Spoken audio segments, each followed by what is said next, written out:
ঢেকীয়াজুলিত চুৰিকাণ্ড কিছুমান বাঢ়ি গৈছে। ঢেকীয়াজুলিৰ কিছুমান সৰু সৰু পোৱালি চুৰিকাণ্ডত লিপ্ত হৈছে। আনকি মোৰ ঘৰতো চুৰি কৰি লৈ গ'ল চাইকেলখন, মোৰ ভাতিজা ঘৰৰ চাইকেলখন চুৰি কৰি লৈ গ'ল। এইকাৰণে ঢেকীয়াজুলি আৰক্ষী প্ৰশাসনক দাবী জনাইছোঁ, এই চুৰগিলাকক যে অতি জল্দি কৰায়ত্ব কৰক।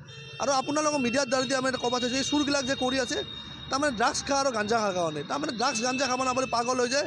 সেইকাৰণে কিছুমান গাড়ীৰ বেটাৰী হওক, চাইকেল হওক, কিছুমান সৰু সুৰা চুৰত মানুহ লিপ্ত হৈছে। সেইকাৰণে শোণিতপুৰ জিলা SP মহোদয়ক আৰু ঢেকীয়াজুলি আৰক্ষী দীপক দাসক আমি দাবী জনাইছোঁ, এই চুৰগিলাক যে অতি জল্দি কৰায়ত্ব কৰি জেল হাজোঁটিত পঠাওক। তাৰমানে চুৰি কাণ্ড কিছুমান বাঢ়ি গৈছে। সেইকাৰণে মোৰ ঘৰতে চুৰ কৰি লৈ গ'ল চাইকেলখন। সেইকাৰণে আৰু কি চুপ থাকে, মই লাজতে কোৱা নাছিলোঁ, এতিয়া মিডিয়াৰ গুৰিত ক'লোঁ।